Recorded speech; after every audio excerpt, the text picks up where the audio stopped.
लद्दाख, बर्फीली हवाएं, 16,000 फीट पर जहां सांस भी साथ छोड़ दे, और वहीं एक छोटा सा पास रजांगला।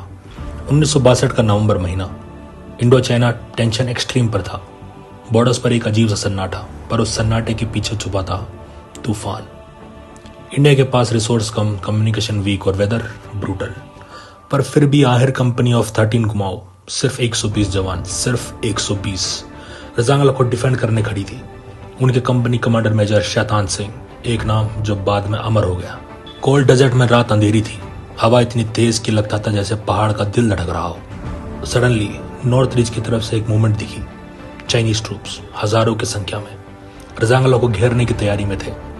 वायरलेस कनेक्शन टूट चुका था, एयर सपोर्ट नहीं, आर्टिलरी बैकअप नहीं, रीइंफोर्समेंट बिल्कुल नहीं। लेकिन ये 120 जवान जानते थे, अगर यहाँ गिरे तो चुशुल वैली खुली पड़ी होगी, और चुशुल को बचाना हिंदुस्तान को बचाना था। सुबह का पहला उजाला फूटा ही था। चाइनीज सोल्जर्स ने पहला अटैक किया। मशीन गन्स गरजी, मोटार्स गिरे और रजांगला का पूरा माउंटेन धड़क उठा। लेकिन 13 कुमाऊं ने उनकी पहली वेव बिल्कुल यहीं रोक दी। राइफलमैन रामचंद्र, लांस नायक धर्म सिंह और 2 डजन आहिर ट्रूपर्स ने बिना कोई कवर लिए खुले में ही चाइनीज ट्रूपर्स को नीचे धकेल दिया। उन्होंने अपनी ट्रेंचेस में लिख दिया, हम यहाँ से पीछे नहीं हटेंगे। चाइनीज ने देखा कि इंडियन लाइन ब्रेक नहीं हो रही है, तो उन्होंने स्ट्रैटेजी बदली। 1 वेव फ्रंट से, 2nd वेव लेफ्ट फ्लैंक से, 3rd वेव रियर से। 120 soldiers versus 1000+ Chinese soldiers.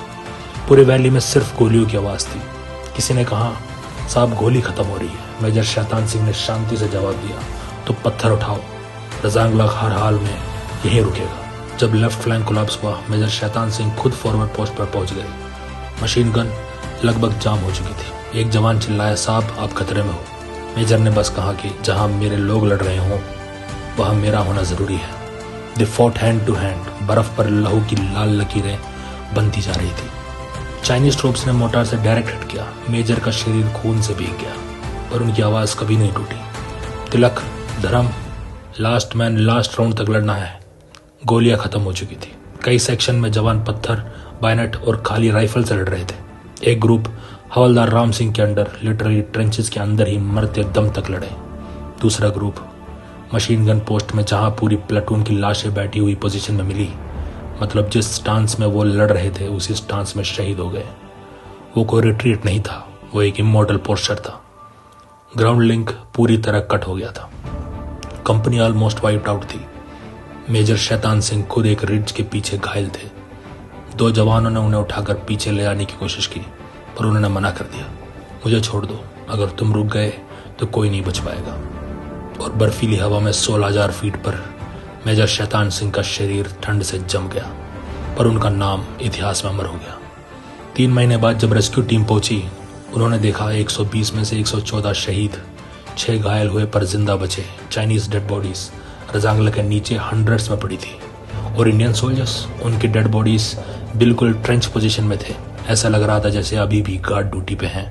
International military historians ने इसे कहा, this is one of the greatest last stands in the history of world. इसी बैटल के लिए मेजर शैतान सिंह को परमवीर चक्र, पूरे 13 कुमाऊं को बैटल ऑनर रजांगला, लद्दाख में मंदिर बना आहिरदाम रजांगला वार मेमोरियल। और आज भी रजांगला की रात में हवा चलती है तो लगता है कि उन 114 जवानों की आवाज आती है, हम थे, हम हैं और हम हमेशा रहेंगे। रजांगला के वीर कहते नहीं, दिखाते हैं कि जब फौज खड़ी हो तो हिमालय भी झुककर सलाम करता है। आज भी उनकी लहू भरी बर्फ हमें याद दिलाती है, हिंदुस्तान की रक्षा हमने की, अब उसे आगे बढ़ाने की जिम्मेदारी तुम्हारी। जय हिंद, जय भारत, इनकलाब जिंदाबाद। अपने आंगन चबारे वो